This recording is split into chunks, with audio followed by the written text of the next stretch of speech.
Welcome to Abhinav sir classes.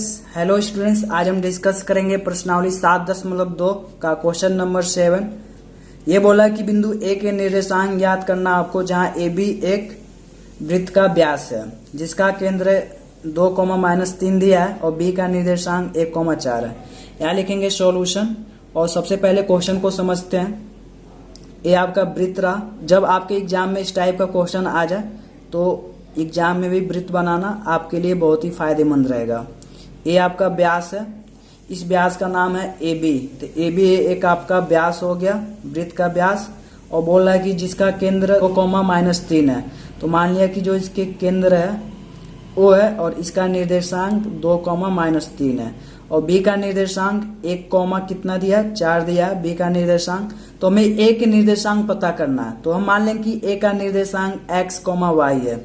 अब ध्यान दीजिए, कुछ याद आ रहा है क्या आपको? दो बिंदु हैं और दो बिंदुओं को एक तीसरी बिंदु विभाजित कर रही है। विभाजित किस रेशियो में कर रही है? जो केंद्र होता है, ठीक, व्यास को आधे आधे में विभाजित करती है। यानी यहाँ से यहाँ तक की दूरी 1 मान लीजिए, 1 का अनुपात होगा, फिर यहाँ से यहाँ तक का अनुपात लेंगे तो 1 होगा, यानी 1:1 में विभाजित कर रही है। यानी m1 का मान भी 1 है, m2 का मान भी 1 है। ये आपका x1 का मान हो जाएगा, ये y1 का मान हो जाएगा, ये x2 का मान हो जाएगा, फिर ये y2 का मान हो जाएगा। अब क्या करेंगे, इस सभी मान को विभाजन के सूत्र में रख देंगे। तो यहाँ पे मान लेंगे, माना जो बिंदु ए के निर्देशांक है x, y है। तो यहाँ पे लिखेंगे चूंकि बिंदु ए व बी को 1:1 में विभाजित करता है, इसलिए ए बी का मध्य बिंदु बराबर क्या हो जाएगा, ओ का निर्देशांक। यहाँ अब क्या करेंगे, विभाजन सूत्र से। विभाजन का सूत्र क्या होता है?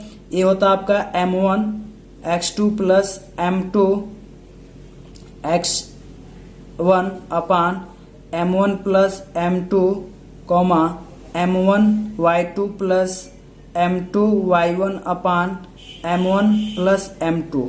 अब इस सूत्र की हेल्प से हम क्या करेंगे, यहाँ पे ए का निर्देशांक ज्ञात करेंगे।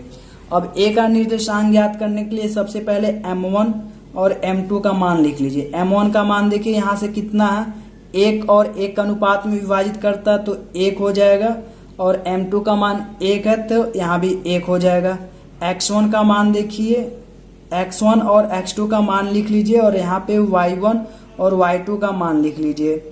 x1 का मान देखिए यहाँ से कितना है, ये आपका x1 हो गया, ये आपका x2 हो गया। तो x1 बराबर x हो गया और x2 बराबर कितना हो गया, 1 हो गया। y1 y1 हो गया, y1 बराबर y है और y2 बराबर 4 है। अब क्या करना है, इन सबके मान को इस सूत्र में रखेंगे तो हमें आंसर मिल जाएगा। तो अब आगे बढ़ते हैं, यहाँ देखते हैं क्या होता है। m1 इंटू x2, m1 आपका हमेशा 1 होगा, 1 गुणे x2 का मान देखिए कितना, 1 है, प्लस m2 भी 1 है, 1 हो गया, गुणे x1 आपका कितना, x अपान m1 प्लस m2 है, यानी 1 + 1 हो जाएगा, कॉमा। अब यहाँ पे m1 गुणे y2 है, m1 आपका 1 है और y2 यहाँ से क्या है, y2 आपका 4 है, प्लस m2 गुणे y1, m2 देखिए यहाँ से कितना, 1 है, 1 गुणे y1 कितना है आपका, y है, बट्टे क्या हो जाएगा, m1 प्लस m2, ठीक। तो आपका m1 m2 यहाँ दिया हुआ, 1 प्लस क्या हो जाएगा, 1 हो जाएगा, बराबर O का निर्देशांक। अब O का निर्देशांक क्वेश्चन में ही दिया हुआ, O यानी केंद्र का निर्देशांक 2, -3। तो यहाँ पे लिख देंगे 2, -3 लिख देंगे।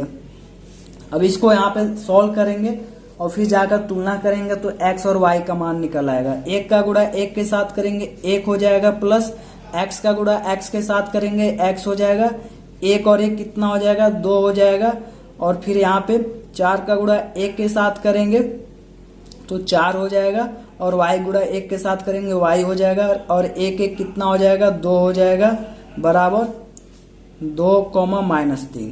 अब क्या करेंगे, इनकी तुलना कर देंगे। यानी देखिए ये वाला होता है आपका x अक्ष पे होता है, और यहाँ भी जो पहले नंबर पे ये भी आपका x अक्ष पे है, ठीक।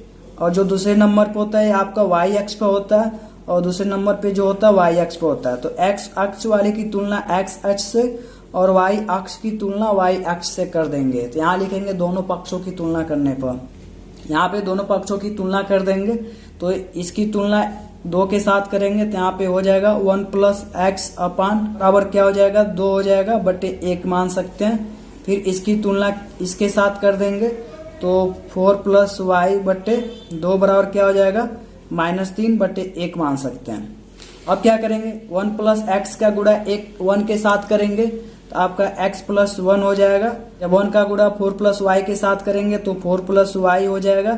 फिर 2 का गुणा -3 के साथ करेंगे -6 हो जाएगा। फिर y बराबर क्या हो जाएगा -6 -4 हो जाएगा। फिर यहाँ से y का मान क्या निकल आएगा -10 निकल आया।